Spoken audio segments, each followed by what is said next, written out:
Welcome to the Beyond You podcast, where we have real conversations about healing, trusting yourself again, and building the kind of relationships that actually feel good. I'm Samantha, and if you've ever felt like you're just going through the motions, like you're doing all the right things but still feeling disconnected, you're in the right place. Because here we go beyond the surface, beyond the hurt, beyond the patterns that keep you stuck. So take a deep breath, get comfortable, and let's get into it. How many of you have been called so calm or so together your whole life, but inside you're screaming? How many of you have mastered the art of looking peaceful on the outside while your nervous system is running a marathon on the inside? And today we're talking about something that's going to shake you to your core, because the difference between performing calm and actually feeling calm can be just life changing once you understand. So, because there's a good chance you've been praised for your composure when what you really needed was permission to fall apart. So, I'm Samantha. This is the Beyond You podcast, and today we're exploring what happens when you've been taught that your feelings are too much. Because how many of us have felt that? When we felt like our feelings were too messy, too inconvenient, and how that shows up in every relationship that you have. And you know what I love to start? It's just with a personal story, because when I tell you it, I get it, not just as a therapist, just as a woman and just a human, because a lot of times our praise can become like a prison. So let me tell you, the first time I realized I was performing calm instead of feeling it, I think I was about like 8 years old, sitting in the principal's office because something had happened at home. And I can't even remember now just what it was, but it was big enough that I'd been called out of class, and the adults were talking over my head, discussing what to do. And I remember sitting there perfectly still, hands folded, answering their questions in my little girl voice and all, and I'll just never forget what the principal said. Like, oh, she's handling things so well. She's so mature for her age. A lot of times we were kind of in this kind of good girl type of thing, and something in me lit up. Oh, is this what it just gives me approval? This is what makes adults comfortable. If I can stay calm, if I can be easy, I be the easy one, the mature one, then I'm good. And so that moment planted a seed that grew into decades of performance. And I became the friend who never lost her cool, the partner who could handle anything, the daughter that never caused drama. People would just say things like, Samantha's so nice, she's so calm, she's nothing rattles her, she's got it all together. But let me be honest with you, inside I was drowning. I was carrying everyone else's emotions because I wasn't allowed to even have my own. I was solving everyone else's problems because acknowledging my own felt selfish. I was the calm in everyone else's storm, but I had no idea how to actually feel calm myself. And it wasn't until I was in my 30s that I realized the difference between emotional regulation and emotional suppression. And I thought I was being healthy, right? I really thought I was being healthy by staying composed. But really, I was just performing stability for people who couldn't handle just me being human, right? And the most heartbreaking part in all this, that I was so good at this performance that I started to believe it myself. I thought something was wrong with me when I felt overwhelmed or when I wanted to cry, when I needed support. I thought those feelings meant I was falling, just I was falling and failing at being the composed person everyone expected me to be.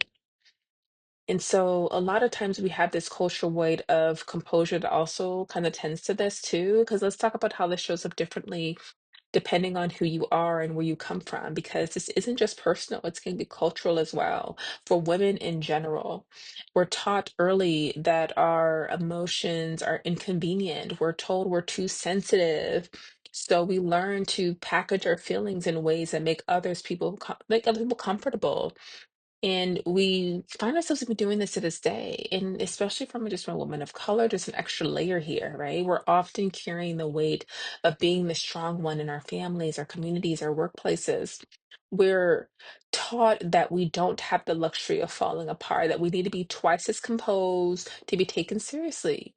And that's exhausting, having to figure all that out. And I remember just people around me telling me, Like, baby, you can't let them see you sweat. You have to be better, stronger, more put together than everyone else, right? This is the narrative that we get quite a bit. And I understood what she meant in a world that was looking for reasons to dismiss us. Emotional expression felt like a risk we couldn't afford. So a lot of times we have this like strong Black woman archetype that always hangs over our heads. Isn't just a stereotype. A lot of times it's survival strategy that got passed down through generations. Our mothers and grandmothers learning to perform calm because their lives literally depended on it. They couldn't afford to be seen as angry, unstable, or too much. And so we find ourselves doing that today. But what served them as protection has become our just own internal prison. We were carrying the composure of our ancestors a lot of the times while living in a world that requires us to be emotionally available, vulnerable, and authentic in our relationships. And it's not just Black women, it's also our Latina sisters learn to carry everyone else's emotions while suppressing their own as well. Our Asian sisters are taught that emotional expression brings shame to the family. Our Indigenous sisters carry the trauma of being told their feelings don't matter. So we are all getting it, and we've all been taught in different ways that our emotional reality is less important than other people's discomfort. But performing calm is not the same as feeling calm, and the performance is exhausting us. So now we need to get into the difference between regulation and suppression because I know this can get really mixed up. Because let's get clear about what we're actually talking about here, because there's a difference between healthy emotional regulation and emotional suppression. And most of us were never taught the difference because emotional regulation is feeling your feelings and choosing how to respond. It's acknowledging that you're angry and deciding how to express that anger in a healthy way. It's recognizing that you're scared and asking for support. It's sitting with sadness instead of pushing it away. Emotional suppression is pretending you don't have feelings or having feelings but not allowing yourself to express them. A lot of times it's saying, I'm fine when you're not. It's smiling through pain because you don't want to be a burden. It's carrying everyone else's emotions while denying your own. And here's how they show up differently. Regulation sounds like I'm feeling overwhelmed right now and I need a few minutes to process before we continue, right? So you're allowing yourself to be able in a space where you're responding. But understand with suppression, that sounds like I'm fine. Don't worry about me. Like, let's focus on what you need, right? It just kind of puts yourself to the side. And regulation looks like taking deep breaths, asking for what you need, setting boundaries when you're at capacity. Suppression, though, looks like a lot of times we're holding our breath.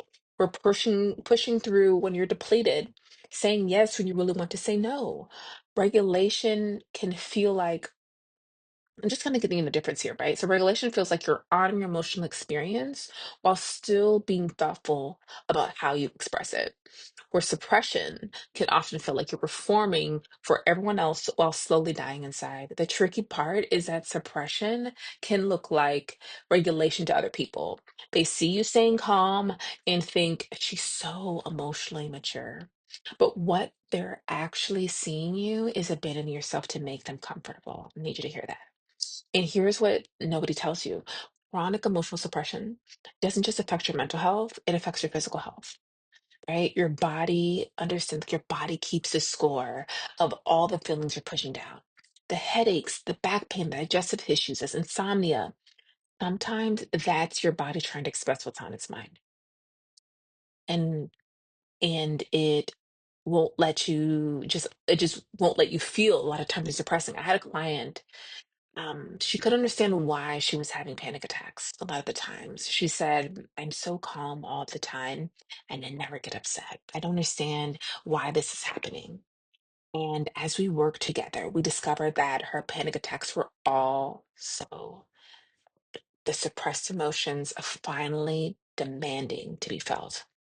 And your body will find a way to express what you won't allow yourself to feel. It will. It will give you little nudges at first, but if you do not listen to it, it will fully show out. And it's not trying to betray you when I tell you it is trying to save you when it does this. And I just want to give a little bit about how this kind of shows up in your relationships. Because let's talk about how performing calm instead of feeling calm shows up in your relationships. because this is where it can get really painful.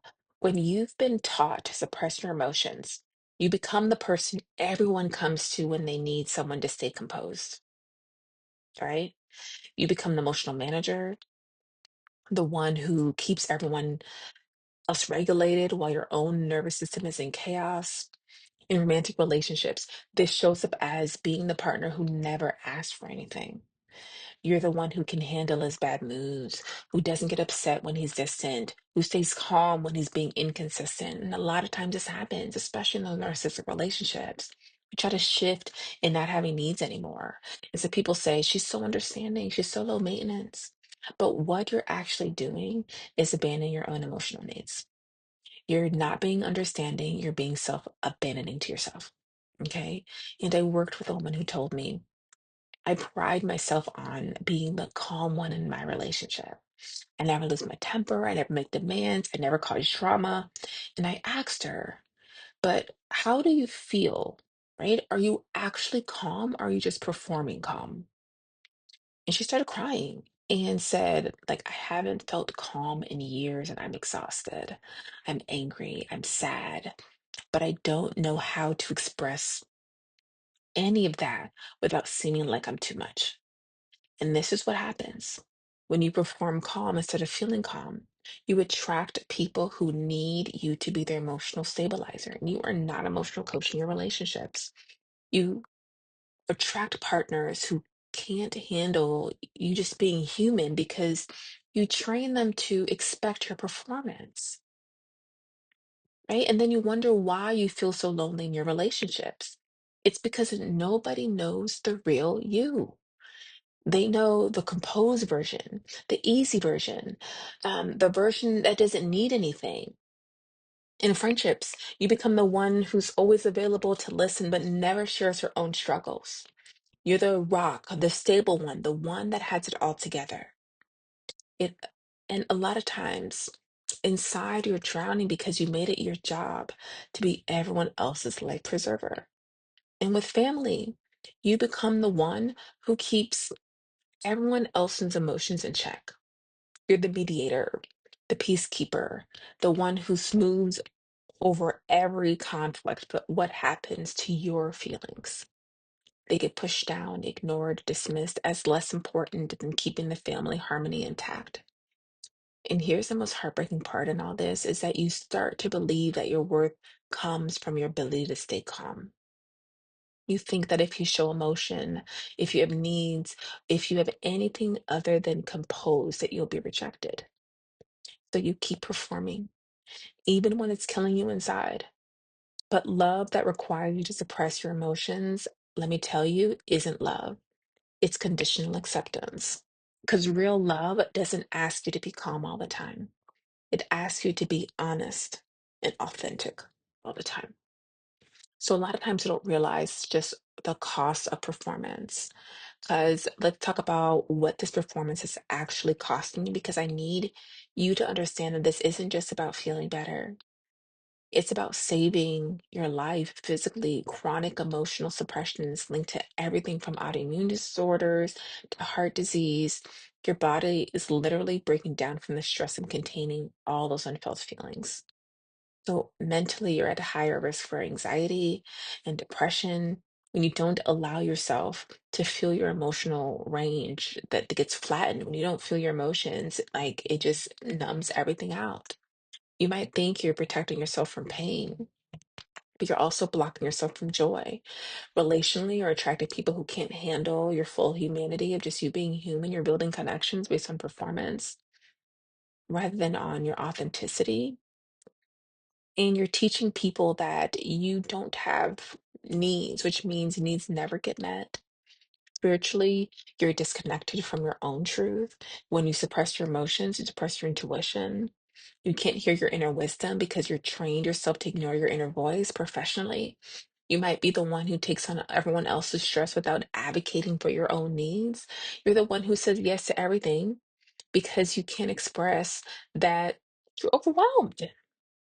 And I had a client who was kind of hospitalized just for exhaustion.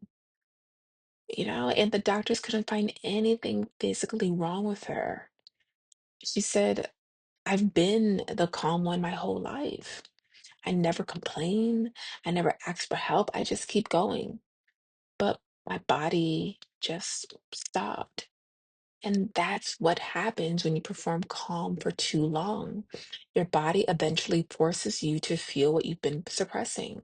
That's why you have moments where you had something that had traumatically happened when you were younger, and you won't even feel until 10, 20, 30 years later. And by then, it's not just sadness or anger, it's decades of unfelt feelings, all demanding attention at once. The performance isn't protecting you, it's solely killing you. So, I really want us to learn how to feel instead of perform. So the question might be, so how do you start feeling instead of performing calm? How do you begin to honor emotional reality after years of suppressing it? First, you have to recognize the difference. Start paying attention to what's happening in your body when you're being calm. Are your shoulders tense? Is your jaw clenched? Are you holding your breath? Physical tension often indicates emotional suppression. Second, you have to give yourself permission to feel. You have to. You have to. This might sound simple, but for many of us, it's revolutionary. Not saying that we'll do it all the time, but this is what we're here for, right? You have to literally tell yourself, it's okay for me to be angry. It's okay for me to be sad. It's okay for me to need support. Third, you have to start small. You don't have to go from performing calm to expressing every emotion you've never suppressed. Start with acknowledging your feelings to yourself. I'm feeling overwhelmed right now, right? Or I'm angry about this. I'm sad and I need comfort. Right? Fourth, you have to find safe people to practice with. Not everyone in your life can handle your emotional reality, and that's okay. Like it happens. But you need at least one person who can witness your feelings without trying to fix them or make it about themselves. Fifth, you have to learn to tolerate other people's discomfort with your emotions. They're going to be uncomfortable, especially if they're not used to you having them. But understand when you stop performing calm, some people are going to get uncomfortable. They're going to try to get you to go back to being the composed version. Right? And so they make comments of like, I'm not used to you being this way, or just make comments that make you feel wrong about it. Because then understand that's what served them. So I don't blame them for it because that's what served them. But do not let your discomfort become their discomfort become your emergency, right? Because here's what this looks like in practice. Instead of saying, I'm fine when you're not, try actually telling the truth. I'm having a hard time right now and I need some support. Instead of automatically saying yes to requests when you're overwhelmed, try saying, I care about you and I'm not available for this right now. Instead of saying, staying calm when someone is treating you poorly, try expressing your boundary. I don't accept being spoken to that way. Instead of managing everyone else's emotions, try saying, I can see you're upset and I'm not able to be your emotional support right now. This is going to feel uncomfortable at first. People who are used to your performance are going to push back. We talk about this in boundaries. They're going to push back when it's something that's new for them. They're going to tell you you're being too sensitive or too emotional, but that's because they're invested in your performance, not in your well-being. So, true emotional regulation isn't about never feeling, it's about feeling everything and choosing how to respond from a place of self awareness rather than suppression. And so, the ripple effects when it comes to authenticity, because here's what happens when you start feeling instead of performing, everything changes. And I mean everything. Okay. Your relationships improve. When you stop performing calm, you attract people who can handle your full humanity. You start building connections based on authenticity rather than your convenience, rather than just convenience overall. The people who leave were never there for you anyway, right? They were there for your performance. Your boundaries get stronger when you're in touch with your feelings. You know what you can and you can't handle. You stop saying yes to things that drain you because you can feel the no in your body. Your intuition gets clear. Emotions are information, right? And so when you suppress them, you lose access to that inner guidance. So But understand when you start feeling again, you start knowing again. Your physical health improves. Your body doesn't have to work as hard to maintain all those suppressed emotions. The headaches, the tension, the digestive issues, they often start to resolve when you stop forcing your body to hold what your mind won't feel. Your creativity returns. You can't selectively numb emotions. You cannot do that. You will numb everything if you try to selectively pick which emotions you like and leave the rest. When you suppress the difficult feelings, understand you also suppress joy, excitement, inspiration. When you start feeling again, you start creating again. Your presence becomes more powerful. There's a difference between someone who's performed their way to calm and someone who's genuinely at peace. People can feel the difference. Authentic presence has a magnetic quality that performance never does. And I want to be clear, this isn't about becoming an emotional mess. We're not asking you to do that at all. I'm not asking you to do that. But I want you to be emotionally honest, though. I want you to become emotionally honest. It's about trading the exhaustion of performance for the freedom of authenticity. You don't have to choose between being calm and being real. You can be both. Like there's nuance here. But you have to feel your way to calm, not perform your way there. So, here are some just integration questions that you can be able to ask yourself because before we close, I want to leave you with some questions to sit with, right? Because you want to make sure that we get what we need to get here and so you can be able to be just on your way and feeling. So, when do you find yourself performing calm instead of feeling calm? So, you can journal these out. What emotions have you been taught are too much or inappropriate? Who in your life benefits from your emotional suppression? What would change if you gave yourself permission to feel everything? And how might your relationships shift if you stopped managing everyone else's emotions? Here's one practice to try this week. And please let me know in the comments if you're going to do this, right? And share this with someone who needs it. When someone asks how you are, pause before you answer. Check in with your body. How are you actually feeling? And then try responding with honesty instead of automatic politeness. You don't have to share everything with everyone, but you do have to start being honest with yourself about what you're actually experiencing. So understand, just beautiful souls here. Thank you. Thank you for being here. You were not born to be everyone else's emotional stabilizer. I don't want you to be emotional coach to everyone else. You were born to feel, to experience, to be human in all its messy complexity. Your feelings are not too much. Your needs are not inconvenient. Your emotional reality is not something you need to apologize for, perform away.